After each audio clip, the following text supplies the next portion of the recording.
आज का वचन, भजन संहिता 22। हे मेरे परमेश्वर, हे मेरे परमेश्वर, तूने मुझे क्यों छोड़ दिया? तू मेरी पुकार से और मेरी सहायता करने से क्यों दूर रहता है? मेरा उद्धार कहाँ है? हे मेरे परमेश्वर, मैं दिन को पुकारता हूँ परंतु तू उत्तर नहीं देता, और रात को भी मैं चुप नहीं रहता। परंतु हे तू जो इस्राएल की स्तुति के सिंहासन पर विराजमान है, तू तो पवित्र है। हमारे पुरखा तुझी पर भरोसा रखते थे, वे भरोसा रखते थे और तू उन्हें छुड़ाता था। उन्होंने तेरी दोहाई दी और तूने उनको छुड़ाया। वे तुझी पर भरोसा रखते थे और कभी लज्जित न हुए। परंतु मैं तो कीड़ा हूँ, मनुष्य नहीं। मनुष्यों में मेरी नामधराई है और लोगों में मेरा अपमान होता है।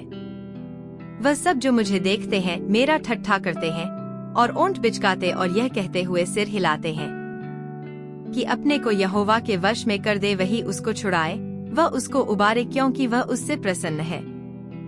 परंतु तू ही ने मुझे गर्भ से निकाला, जब मैं दूध पीवा बच्चा था, तभी से तूने मुझे भरोसा रखना सिखलाया। मैं जन्मते ही तुझी पर छोड़ दिया गया, माता के गर्भ ही से तू मेरा ईश्वर है। मुझसे दूर न हो, क्योंकि संकट निकट है और कोई सहायक नहीं। बहुत से सांडों ने मुझे घेर लिया है, बाशान के बलवंत सांड मेरे चारों ओर मुझे घेरे हुए है। वह फाड़ने और गरजने वाले सिंह की नाई मुझ पर अपना मुंह पसारे हुए है। मैं जल की नाई बह गया और मेरी सब हड्डियों के जोड़ उखड़ गए। मेरा हृदय मोम हो गया, वह मेरी देह के भीतर पिघल गया।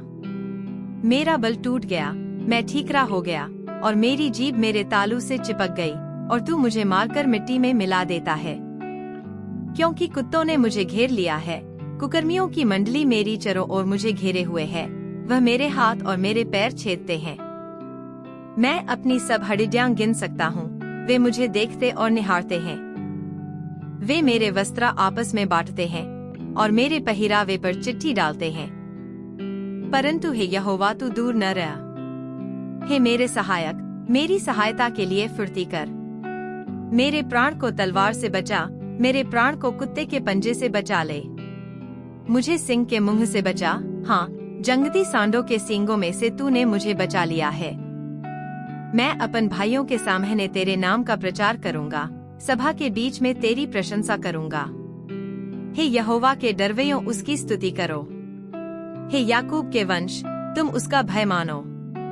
क्योंकि उसने दुखी को तुच्छ नहीं जाना और न उससे घृणा करता है और न उससे अपना मुख छिपाता है। पर जब उसने उसकी दोहाई दी, तब उसकी सुन ली। बड़ी सभा में मेरा स्तुति करना तेरी ही ओर से होता है। मैं अपने प्रण को उससे भय रखने वालों के सामने पूरा करूंगा। नम्र लोग भोजन करके तृप्त होंगे, जो यहोवा के खोजी हैं, वे उसकी स्तुति करेंगे। तुम्हारे प्राण सर्वदा जीवित रहें। पृथ्वी के सब दूर दूर देशों के लोग उसको स्मरण करेंगे और उसकी ओर फिरेंगे, और जाति जाति के सब कुल तेरे सामने दंडवत करेंगे। क्योंकि राज्य यहोवा की का है और सब जातियों पर वही प्रभुता करता है। पृथ्वी के सब हृष्ट पुष्ट लोग भोजन करके दंडवत करेंगे। वह सब जितने मिट्टी में मिल जाते हैं और अपना अपना प्राण नहीं बचा सकते, वे सब उसी के सामने घुटने टेकेंगे। एक वंश उसकी सेवा करेगा, दूसरा पीढ़ी से प्रभु का वर्णन किया जाएगा। वह आएंगे और उसके धर्म के कामों को एक वंश पर जो उत्पन्न होगा यह कहकर प्रकट करेंगे कि उसने ऐसे ऐसे अद्भुत काम किए।